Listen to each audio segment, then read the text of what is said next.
Los dos pilares de la comprensión, como ya habíamos comentado, son la discriminación y la renuncia o la apatía. Ninguno de nosotros podemos comprender el beneficio incalculable de esta comprensión basada en estos pilares mientras no lo realizamos. Por tanto, hablar de discriminación no significa hablar de buenos y malos, de afortunados y desafortunados. Significa hablar de que uno tiene que saber a ciencia cierta quién es uno.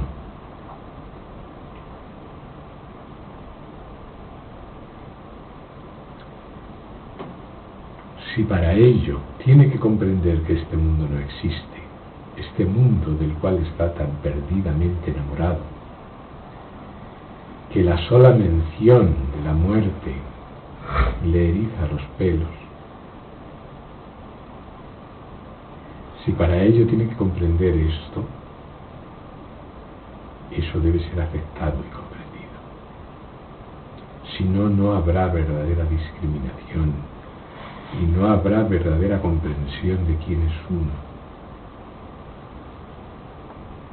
Uno seguirá la creencia ciega de que es un nacido. Habrá para él bien y mal, habrá para él bueno y malo, habrá para él placer y aflicción, habrá para él días y noches, habrá para él nacimiento y muerte. Y eso supone una gran destrucción, la destrucción de la posibilidad de saberlo, de saber quién es uno, sin ningún género de dudas.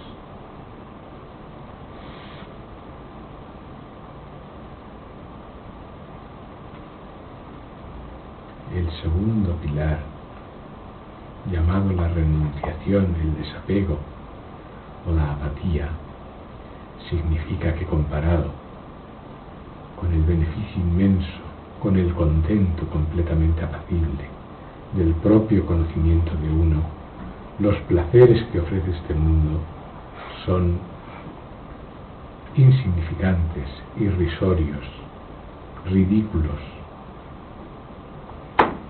vacíos, productores de aflicción, elusivos, nunca se obtienen, siempre le eluden a uno.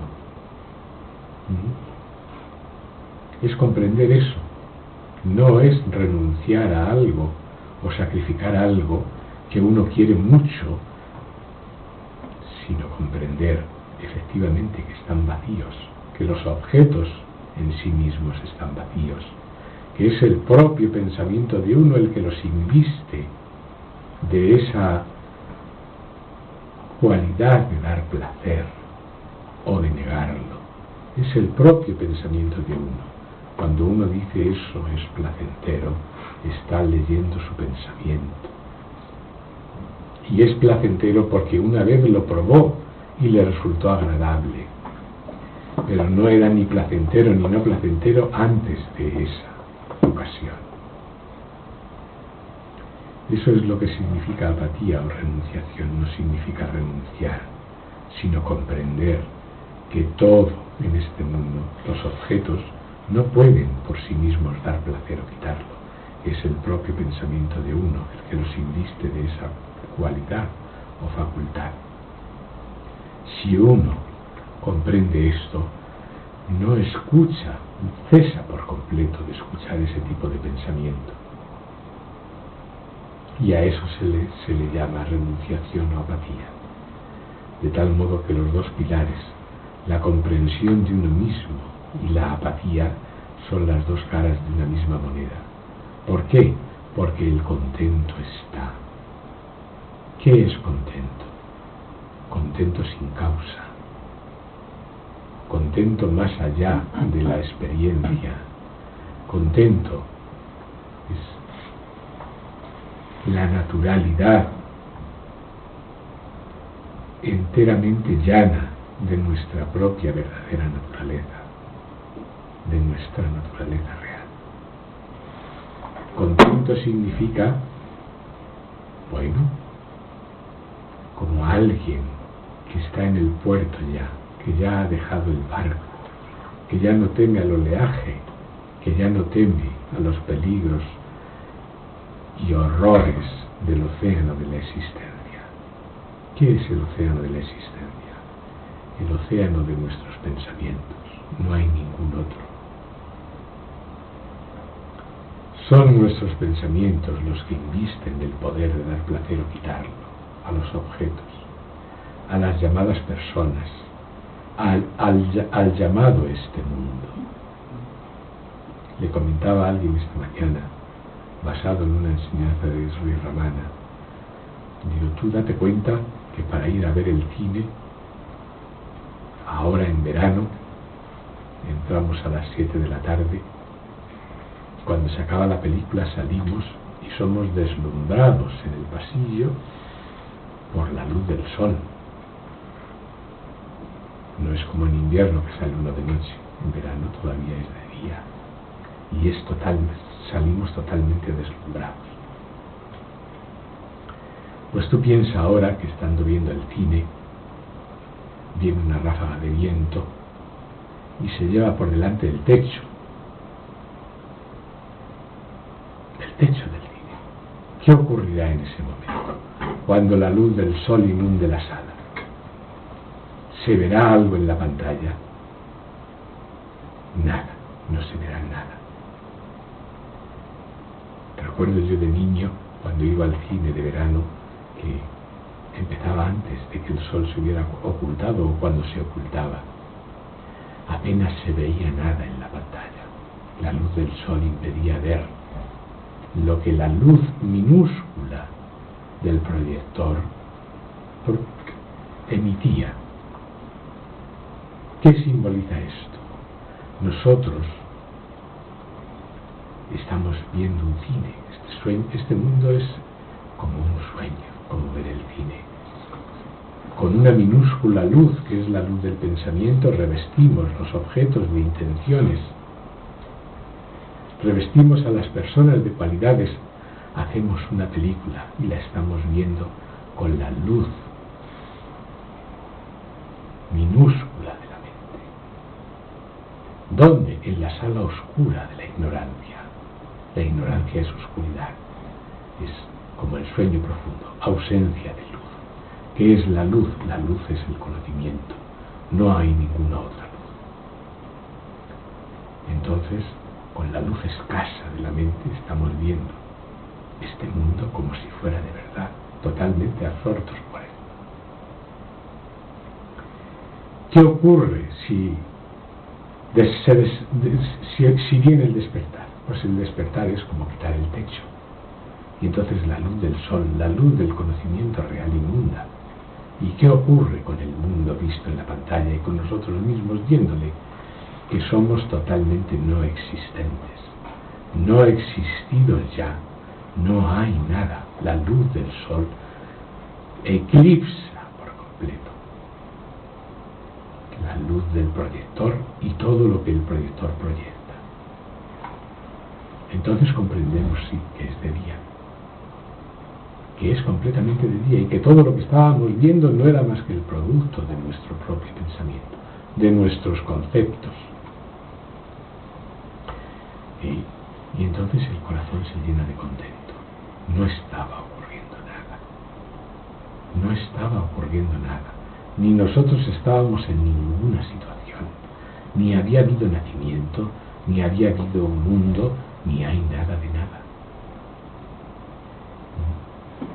Hay quien tiene la suerte, el inmenso beneficio de comprender de inmediato. Absolutamente nada era conmigo. Tener el significado claro de lo que conmigo significa. El significado pleno de lo que conmigo significa. absolutamente nada era conmigo. Ni este mundo, ni esta identidad que aparento tener en él, estaban. Y acepta de inmediato, porque su corazón lo reconoce, ese estado antes, ese estado vigente, ese sol de comprensión completamente abierto, lo acepta de inmediato. Comprende que es verdad y que está hablando de él. Y a partir de ese momento el contento se establece. No hay ninguna frustración más.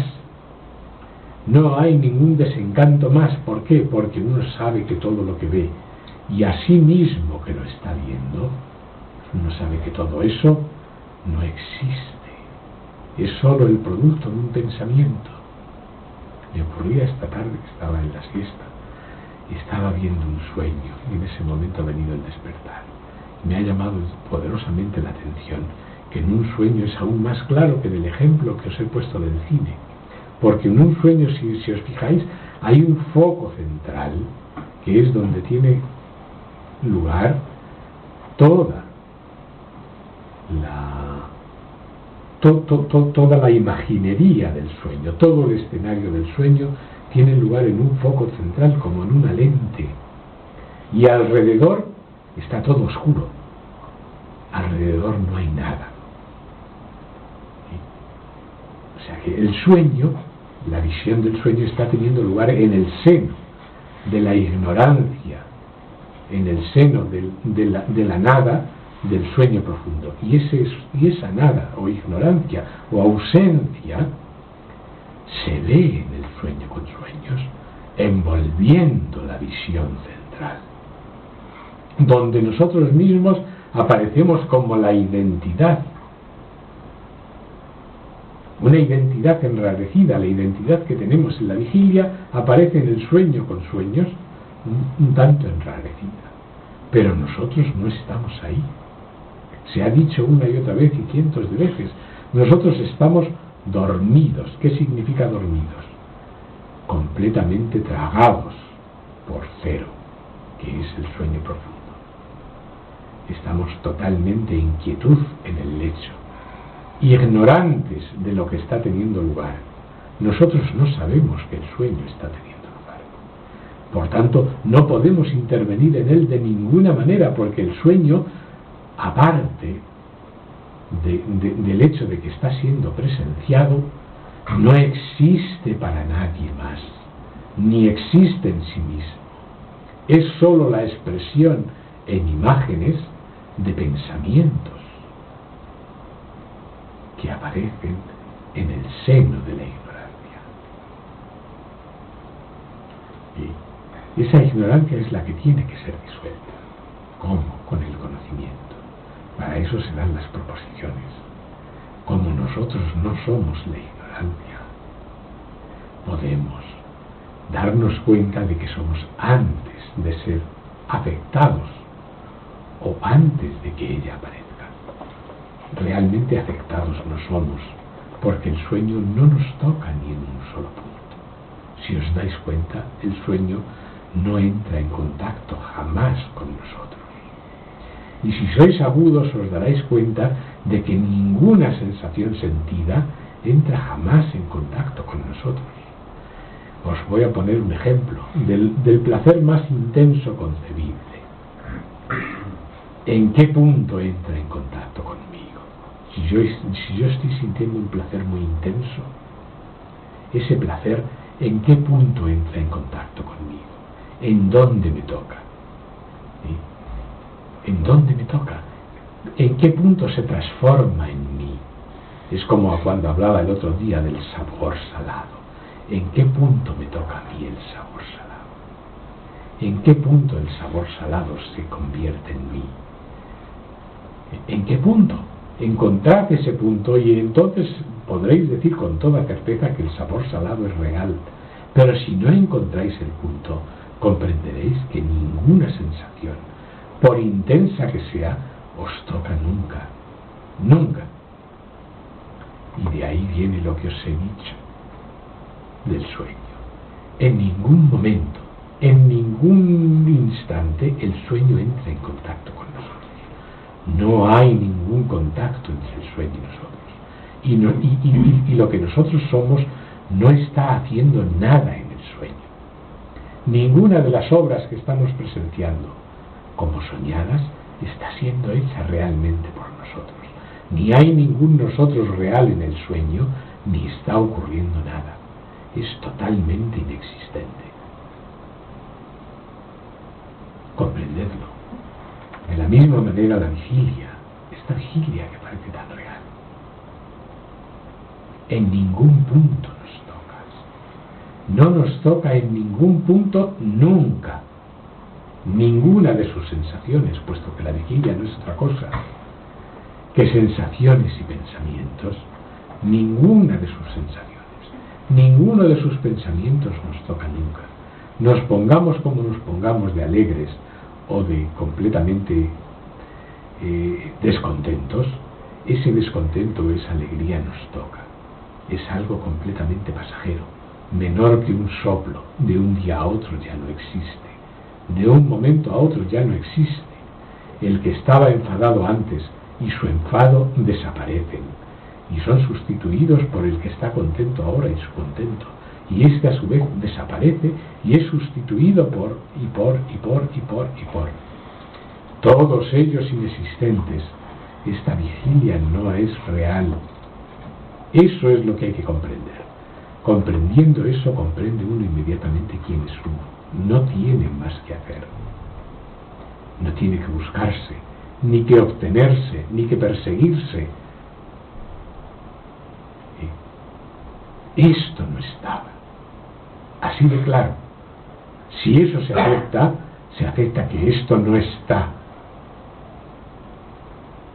No tiene absolutamente nada que ver conmigo, no me toca en ningún punto.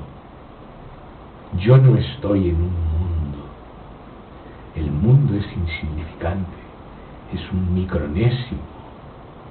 El mundo que parece contenernos es exactamente como el mundo que se ve en el sueño, como el mundo en la pantalla.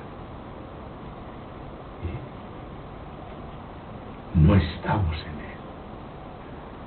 él, de ninguna manera. Entonces esos son los pilares de la comprensión. Digo pilares como si ellos la sustentaran, pero en realidad son más bien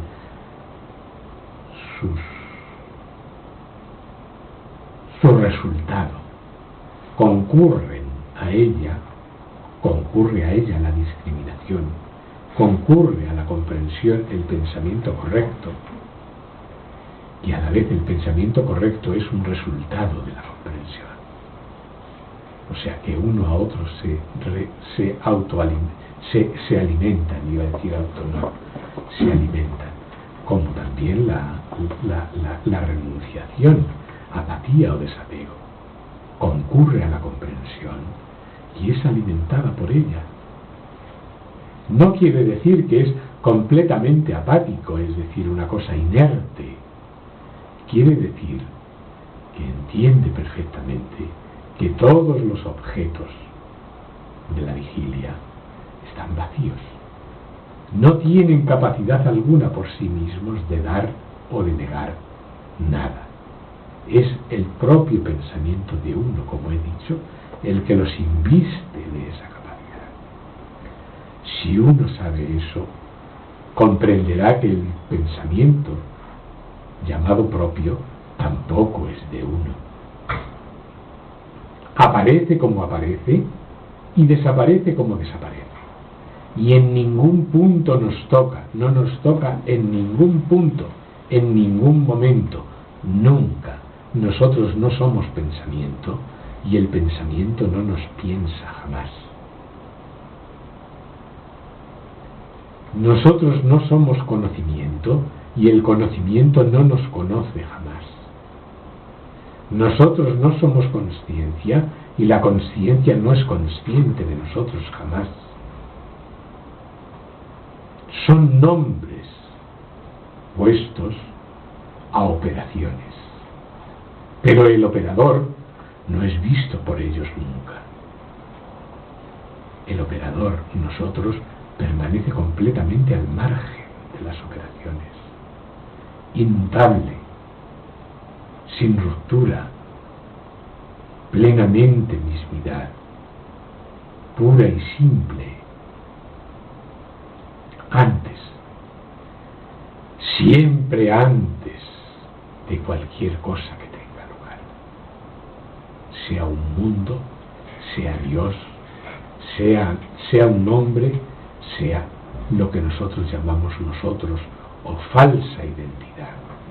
La falsa identidad nosotros, la realidad, nuestra propia naturaleza real, es siempre antes, siempre antes. Pensemos lo que pensemos que somos, debemos darnos cuenta que es siempre antes lo que somos. Lo que somos es siempre antes. De modo que estamos siempre equivocados al pensar somos esto o somos aquello. Eso es siempre falso. Porque para decirlo ya tenemos que estar ahí. Como para ver la vigilia ya tenemos que estar ahí. Como para ver el sueño con sueños ya tenemos que estar ahí. Como para dormir el sueño profundo ya tenemos que estar ahí. Como para padecer la ignorancia ya tenemos que estar ahí. Como para comprender y realizar nuestra verdadera naturaleza real, ya tenemos que estar ahí. Es antes de la realización, antes de la comprensión, antes, siempre antes.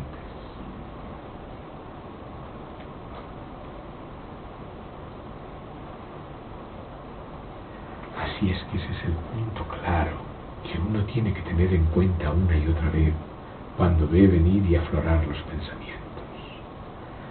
Si vienen a perturbar el contento, y el contento no significa que es un estado que tenga un contrario, como aquí se ha dicho, que tenga como contrario el descontento, porque eso es asimilarlo al gusto y al disgusto. El contento no tiene contrario. Contento significa totalmente conforme con su naturaleza real y totalmente idéntico, de una identidad que jamás ha cesado de existir, de una mismidad que jamás ha sido otro. Eso es contento. Contento es verlo. Contento es verlo tal cual. Eso es contento. Y no verlo es frustración, es aflicción, es ardor sin fin, búsqueda incesante de un alivio, de alguien o algo objetivo que uno va a investir con su pensamiento de la posibilidad de hacerle feliz a uno. Eso no está en el poder de nada objetivo, que es completamente inerte. Todo lo que parece vivo a nuestro alrededor está vivo de nuestra vida. Se debe a nosotros que ello está vivo, y no al revés, como las gentes hoy suplican: vivifícame por favor con tu compañía, sosténme con tu sostén. Todo eso es falso. La renuncia completa a comprenderse a uno mismo. Es así que es una renuncia dolorosa y una destrucción grande. La destrucción de la posibilidad del contento, la destrucción de la posibilidad de comprenderse. Eso no afecta para nada a nuestra naturaleza real, es solo una cuestión de la mente que, al llamarla erróneamente nuestra, nos ponemos en sus garras. Cuando decimos es nuestro pensamiento, nosotros tenemos muy pocos motivos, si tenemos alguno, para estar orgullosos, sino más bien cuando decimos es nuestro pensamiento, nosotros lo que queremos decir es que hemos caído en las garras de la sugestión, en las garras de las propensiones, en las garras de los ardores internos, de la deseación. Todo eso constituye la mente. La mente es un cúmulo de deseación sin fin, que no encontrará nada que le cuadre. Le cuadrará un momento y al siguiente ya no le cuadra. Y no hay paz, ni reposo, ni contento en el que está en las garras de la mente. Mente y ego es lo mismo, mente e ilusión es lo mismo, mente e ignorancia es lo mismo, y aunque este mundo parece estar iluminado y lleno de luz, es una total oscuridad. Es aún más oscuro que el sueño profundo sin sueños. Solo porque veamos en él esta lucecita insignificante de la vigilia, donde un sol parece lucir y donde parece haber seres, solo porque veamos eso no significa que esto exista. También lo vemos en el sueño y todos sabemos que eso no existe.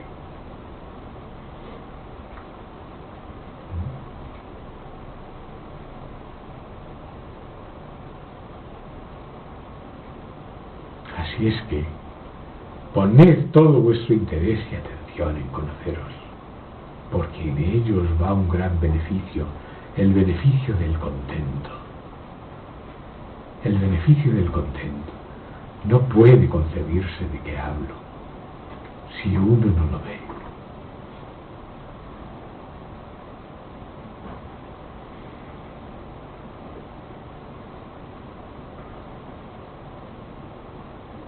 No se trata de que el mundo exista o deje de existir. No. Aunque es totalmente inexistente, sin embargo se ve. Pero también se ve el sueño, y es totalmente inexistente. Y también se ven las sombras, y parecen moverse, y podemos revestirlas incluso de imagen. Vemos las hojas de un árbol moviéndose en una pared en una noche oscura debido a la luz de la luna, y creemos que es alguien que lleva un cuchillo que nos le va a clavar. Estamos viendo algo que no existe, simplemente en una sombra que se mueve, y eso lo crea nuestro pensamiento, lo hace nuestro pensamiento. Y vuelvo a decir, digo nuestro pensamiento para que entendamos que no es nuestro, eso lo hace el pensamiento. Si nosotros le damos crédito, estaremos enormemente asustados. ¡Ay! Me van a clavar un cuchillo. Si no nos acercamos y miramos bien, estaremos terriblemente asustados. Pues igual con los pensamientos sobre la objetividad de esta vigilia, sobre sus objetos. Si nosotros no nos acercamos y vemos con detenimiento qué es lo que el pensamiento trata de decir y por qué derroteros nos lleva, seguro que nos extravía y nos lleva a la aflicción, a la miseria más miserable.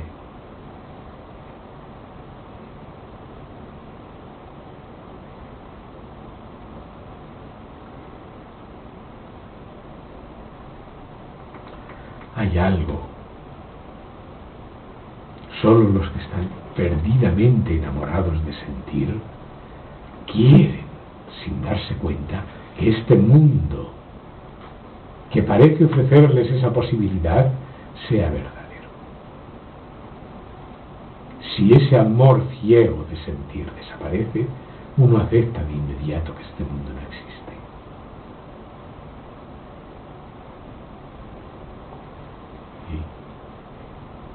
Y la identidad que uno tiene de él tampoco. Ni el que le ve, ni el mundo visto, ni lo que ve el que le ve, estaban. Yo doy fe de ello. No estaban conmigo.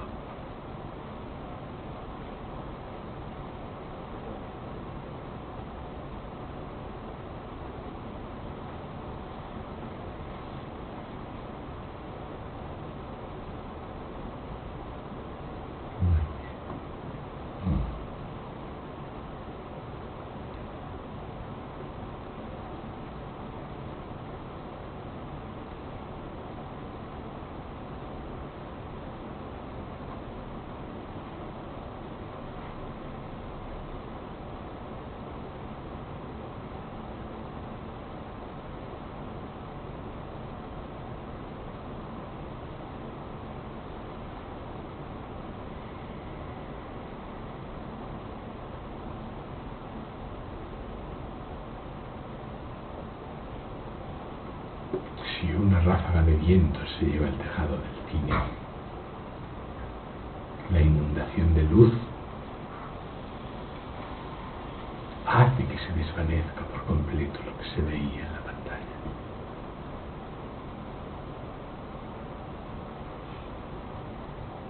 Tenedlo en cuenta. Es un buen símbolo. Si el conocimiento de uno mismo viene, si eso se ve, la inundación de luz. Y al decir luz no me refiero a una luz sensible, me refiero a conocimiento inteligible. Una luz inteligible es comprensión.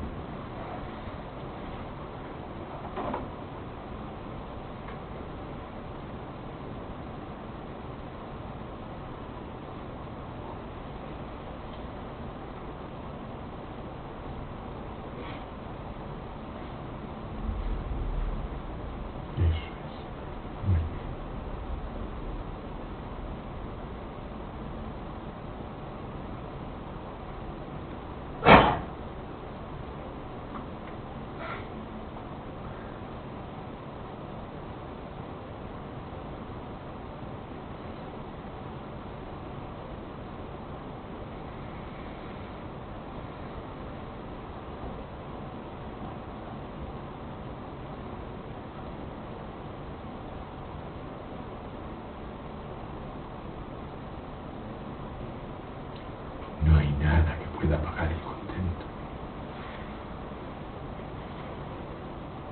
Es poco precio.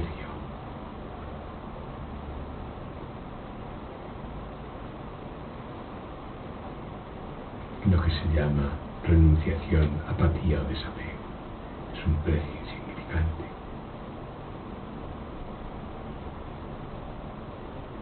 Pero el que quiere que este mundo sea real no puede ver que no existe. Lo hace él mismo, el pensamiento. Ese pensamiento que él llama suyo. Nadie más.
Bueno, ya escritos.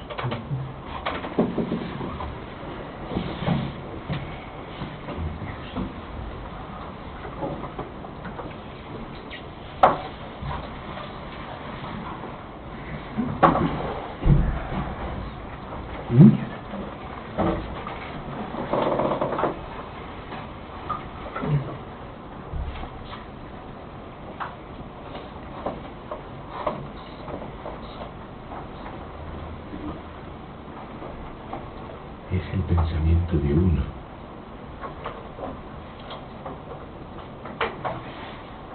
El pensamiento.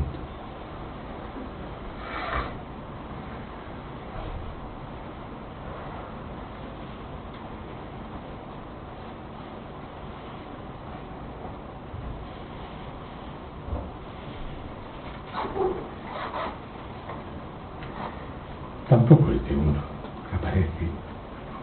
Es como el rollo de una película. Se devana, pasa por delante y uno ve y dice, es mi pensamiento. Pero no hay nada de tal.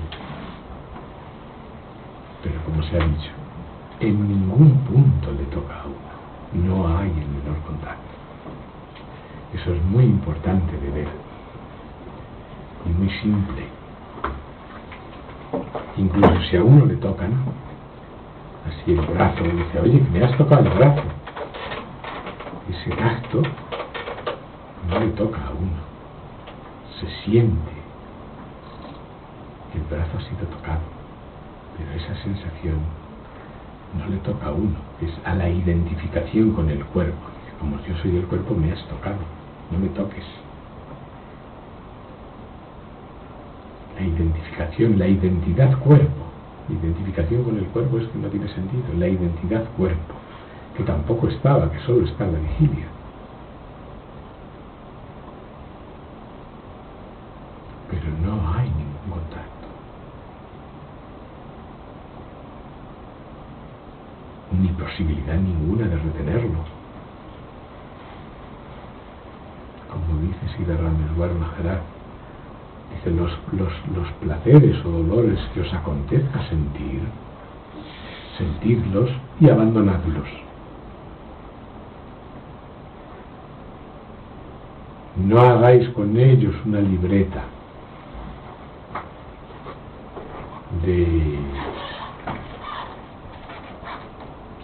donde se hace el asiento, como dicen los contables. No hagáis una libreta con los detalles de todo, y lo bien que me fue, lo bien que lo rico que estuvo aquello y lo malo que estuvo lo otro. Los placeres y aflicciones que os acontezca sentir, sentidlos y abandonadlos.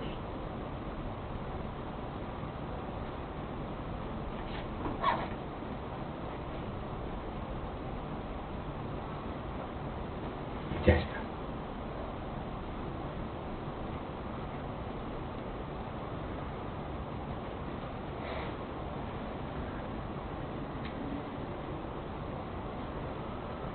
Como él mismo dice, ¿qué es después de todo la persecución del placer?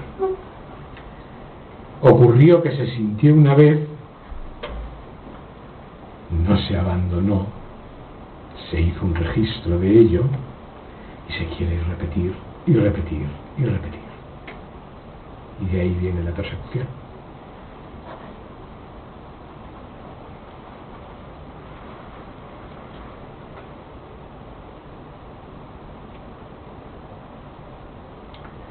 Eso no es ni bueno ni malo, no tiene nada que ver con la comprensión, es simplemente conocer el funcionamiento del pensamiento. Cuando uno no lo conoce, está en sus garras.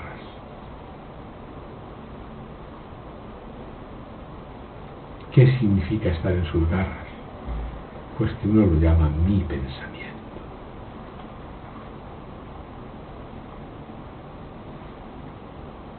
Se siente orgulloso de él.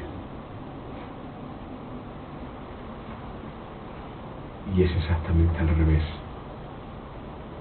Es la fascinación por eso que se está viendo la que le tiene atrapado a uno. Bien a veces, muy bien atrapado.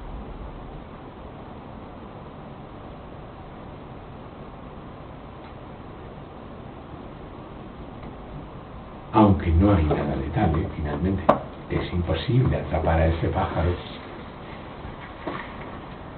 Es una ilusión.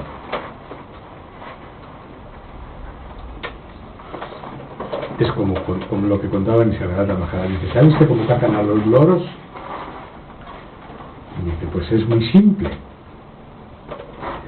Se pone un palo con un tubo por dentro del palo, y entonces se cuelga como un columpio. Viene el loro y ya que dice, ay, qué columpiada me voy a dar.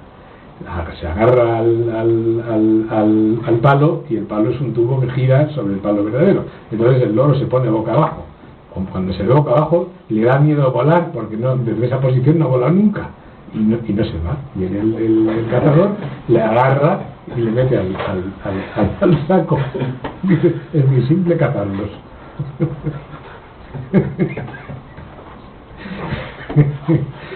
Pues es igual con el pensamiento.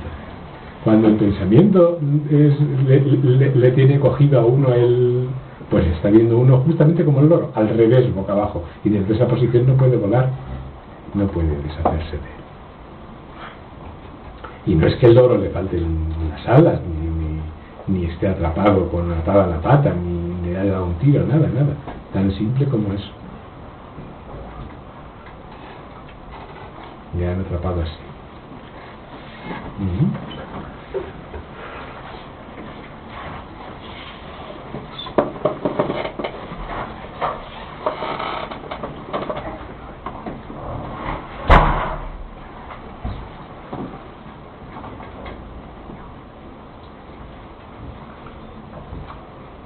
Como desde esa posición no ha volado nunca, le da miedo soltarse, no sé que se caiga.